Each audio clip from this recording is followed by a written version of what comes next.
Good afternoon, Capital Sci-Fi Con fans. How are we doing? I hope you're really enjoying the virtual edition 2021 this evening. I really hope you've enjoyed the Disney panel that you've just came off of.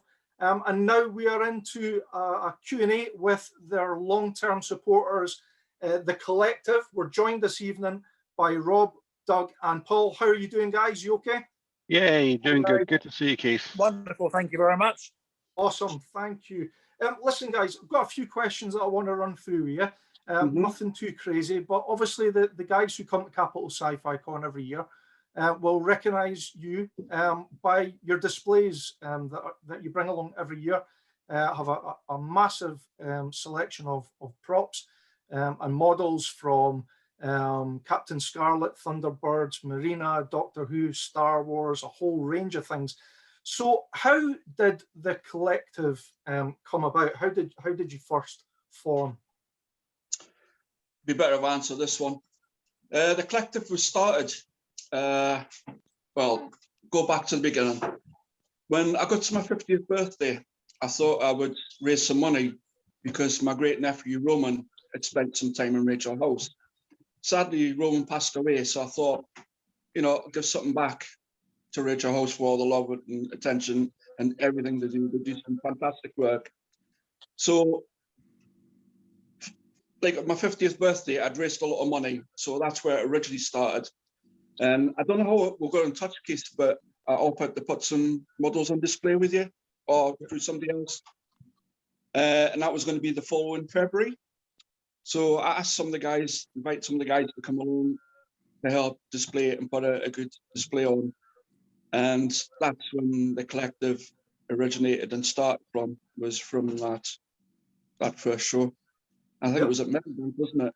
It was Meadowbank, yeah. I remember getting contact and organising for you guys. We got together as a group and I called it the collective, and you what? Still here today. And then it was born. Awesome.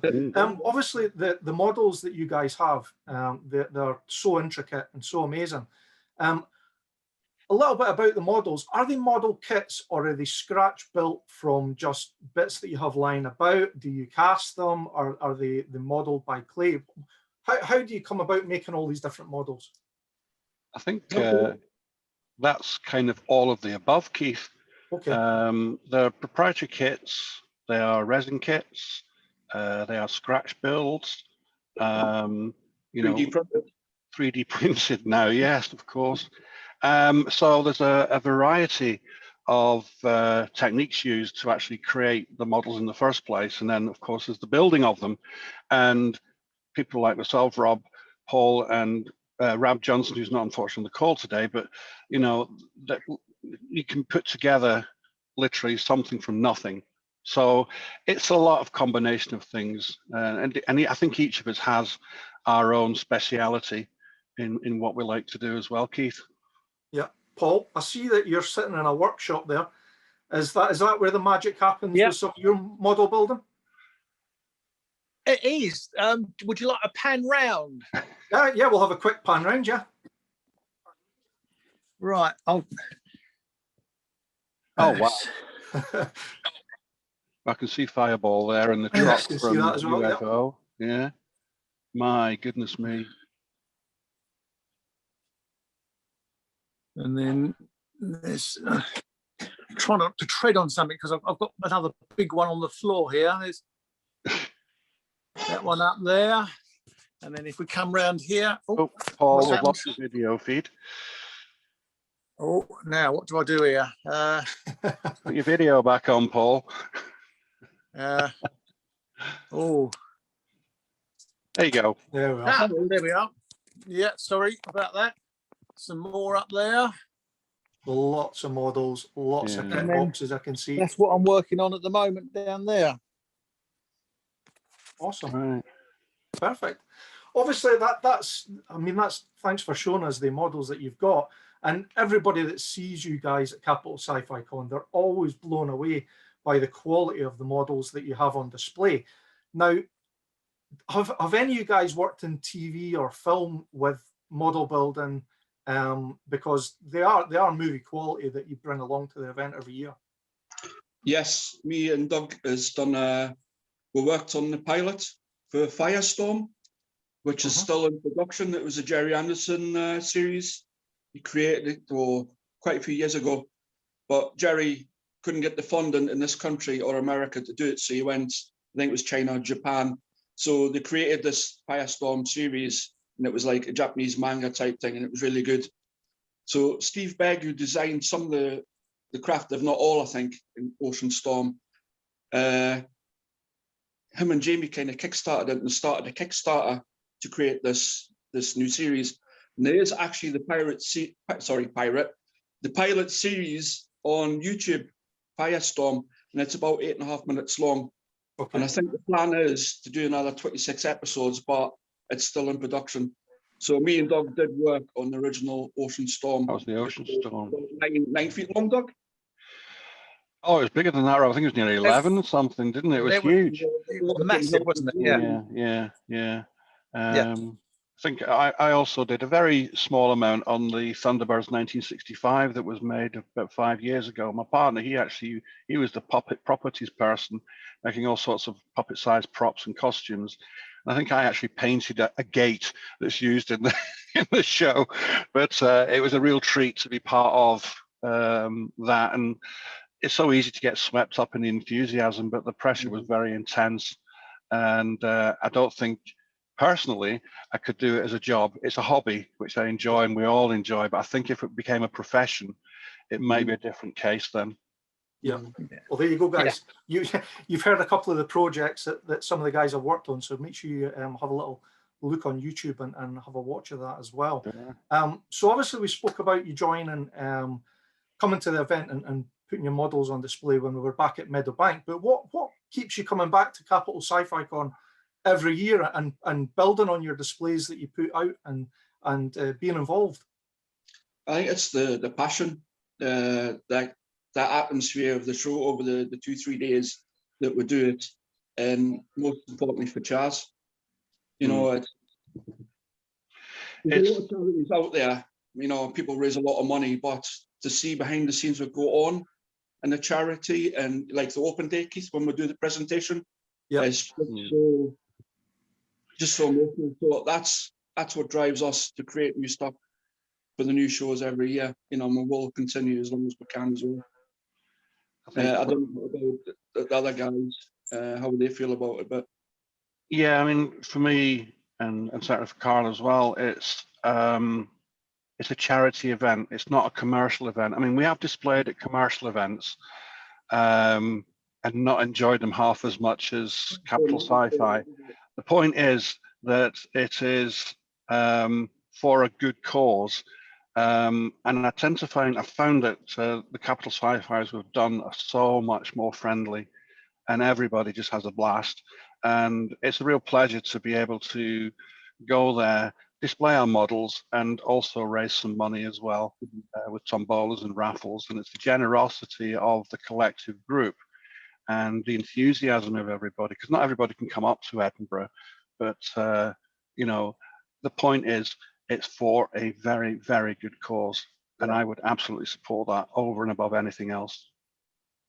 Yeah, I think that's what makes the difference on these kinds of things. I think because the money is for charity and the whole event's about raising money for charity, I think that it puts people in a different mood when they come to these kind of events. Also, when it's for charity, I think a lot of people don't expect it to be as good as it is. And then when they actually see what's on display, it's like, oh my goodness, wow, I really wasn't expecting this. This is serious stuff. You know, whereas I think had it been like a normal professional display, it would still blow people away. But I think because it's a charity event and it's not necessarily your usual sci-fi visitors, I think people are coming along to help the charity. And when they see it all, it is a real, wow, really wasn't expecting this. This is amazing.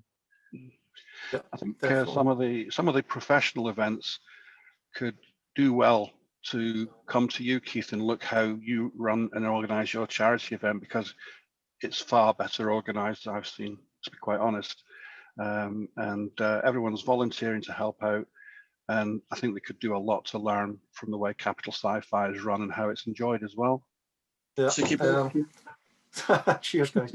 That was one of the things that we've had a laugh about when I've spoken to some of the guests, that it's not a multi-million-pound company. It's a guy in his bedroom who's organising a convention who has thousands of people coming through the door, but gives all the money to charity. And for me, that's the key thing for me, is that there's a lot of passion that's put into the event, and it's all about people coming and thoroughly enjoying their weekend, but also making it affordable for all. And the fact that when you come along and you enjoy the event, you're raising money for charity at the same time. And for me, that's the feel-good factor. And I think that's why so many people walk about with a smile on their face, because they know that they're making a difference to families at Chaz. So yeah, I 100% agree with you guys. And thank you for the comments. Every year you guys come along and you always do a raffle. You've always got a raffle. There's always a queue of people buying tickets. I'm always blown away every year. Listen, how do you know how much you've raised since you started at Capital Sci-Fi Con for Chaz? Rob, did we do a raffle, the first one 5 years ago? I can't remember if we did or not. Yes, we did, because I think I did Right. Parker. That's right. I think yes. we must be getting on for, well, it was certainly £1,000, just over 1,000 last year. The years before that, I reckon maybe, Keith, we're talking maybe £3,500, £4,000. Rob, would you agree? Yeah, definitely about the 3.5. Yeah. That's I mean, brilliant, last year hitting the £1,000 milestone, that was amazing. And it's through the generosity of all the people who came to see us and took part in the tombolas and also took part in the raffle. The big hit for last year was, of course, the baby Yoda. Everybody wanted that. You know, it was just, you know, you say, Keith, you know, we get overwhelmed by people coming and contributing and buying tickets, and it's just fantastic, you know, that people do that. Yep. And Rob's, you know, he sorted out some gorgeous raffle prizes over the years for us as well. The tombola came in. We did that for the first time, I think 3 years ago it was, and we only had stuff enough for the Saturday morning, and we were sold out within an hour. And we suddenly realised that maybe the tombola was something that could complement the raffle, and it's hugely popular, Rob, isn't it? Mm-hmm.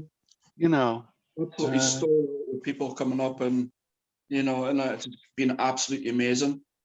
You know, it's the prospect of an instant win, I think, with the tombola. I think that's it. Yeah, take something away with you. That's what draws them in. Yeah. You know, and you know, we always have spare stuff. There was one couple came with the 2 boys, and one of the lads won. I think they were only about 5 or 6. One of the lads won something, and the other one didn't. He looked really upset, but he didn't make an issue of it. And we had some spare prizes under the table, so I went and just gave him to him and said, "There you go. Thank you for taking part." You know, and it's just like that. It's just great fun. It really is great fun. You know, I would definitely be immensely proud of what you guys have done and what you've raised just through the tombola. I mean, last year £1,000 is phenomenal. And again, I can't thank you guys enough for coming along. But obviously this year it's totally different. We've got the virtual edition going on. So come on, what have you got planned for this year? What's your raffle this year? How can people get involved? Where can they find the prizes? How much is a ticket? I've set a page up on Facebook, and it's called the Collective Fundraiser with Chaz. You go into there. The tickets or donation is £1. For every £1 that's donated, you get 5 entries into the raffle. We've got quite a few raffle prizes already, so we're going to run that right through till next Sunday. Probably Sunday dinner time to give everybody a chance to buy from the show as well. So we'll announce the winners on Sunday night. But all tickets or donations is £1. Like I say, you get 5 entries. We've got some cracking prizes up to now. And what sort of things have you got? Come on, share it with us. What brilliant. We're going to see. I thought we were just going to get told. About a USS Shenzhou from Star Trek Discovery, a model there, rather nice. Awesome. Rob's got some Ghostbusters stuff. So we've got things for Trekkies. We've got Ghostbusters there. Yeah, I'd actually done the Ghostbusters as a diorama, as a display for this year's show, but I've just decided to put them in the raffle as well. Wow. So there's 4 Ghostbusters all finished, 3D printed. Some Blu-rays as well. Logan and a Steelbook. Steelbook. Flash Gordon. There you go. 30th anniversary. This is all stuff that you know, that's you just have a good look around and say, okay, what would be a good, nice little prize? You know, we had some really fancy stuff at the tombola and raffle last year, but like I say, even just I think Rab had he got bags of sweeties and things to give to people as well. You know, so it went from little things like that up to some very, very nice models and the like. You know. So there's a wide variety, and it's the generosity of everybody within the collective that helps make those a success. And it's a huge thanks to everybody in the collective group that does that. You know. What's that you got there, Rob? I was going to say, what's that, Rob? This, it's the Mandalorian on a speeder bike. Nice. Hi. 6 inches long, and that's all 3D printed, and I finished off at the bronze effect as well. So that's going into the raffle as well. Fantastic. Right, so what we're going to have to do then is I will get the link shared on the closed group, and people can come across and see what's on offer and get some tickets. £1 for 5 raffle tickets. 5 entries, yeah. Oh, good. 5 entries. Well, I'll be having a go myself. I'll be having a go myself as well. That's phenomenal. So obviously we've seen a little bit from Paul and his workshop. And something that he's working on. Have you got anything to hand that you're currently working on, guys, that you can show up to the screen, or is it a bit? No. You go first, Doug. Hang on. This is a work in progress. This is the plastic kit of the Galileo Shuttle from Star Trek, the original Star Trek. So that one is much in progress, and one I finished earlier this year. I don't know if you've seen a movie. It's a Chinese movie called The Wandering Earth. No. And it is complete hokum, but it's enormously entertaining. And there was a company called Meng did a kit of one of the trucks from it. So that's the tractor unit there. And there's a big, oops, get this out. You can see that. That's the trailer. Yeah. That hangs off the back of it. So this is a plastic kit. Absolutely superb kit. So there's a couple of mine. There you go, Rob. And Paul, over to you. Paul, you had something there. What did you have in your hand there? Right. This, I don't know. This is the Heli Jet from Thunderbirds. The nice thing about a lot of some of the Anderson TV shows is that you can actually, these, what they are called kit bashing. They literally went down to the local model shop, grabbed the model kits, emptied the boxes out on a table, and thought, you know, what's an interesting shape, what looks like it can go together and work well. And these are literally 2 helicopter kits and an aeroplane mishmashed together to give a really cool model that anyone could make. If you know what they use to make it, you're laughing. And then I've got another one to hand here. This was an aeroplane that was used in UFO. I don't know whether you can make out the shape of that, but the main fuselage is the Hercules Airfix kit. So if you're familiar with the big Airfix Hercules model, the main fuselage is that's kind of been adapted, and then the rest of the kit has been cut from sheet plastic and body filler. Awesome. Go on, Rob, show us that quickly, what you had there. Well, busy working on something from Jason and Argonauts. Yeah, recognised it as soon as it came onto the screen. Oh, wow. Nice. 15, 18 inches. This is the 3rd one I've built. This will be the last one because this one's for me. So I'm busy making the base for him as well. But I'm also working on a new series with Star Cruiser as well. So hopefully that'll be ready for next year. Awesome. Well, listen, guys, thank you so much for coming along and talking to us this evening. We can't wait to see you back at a physical event, Capital Sci-Fi Con, in the future.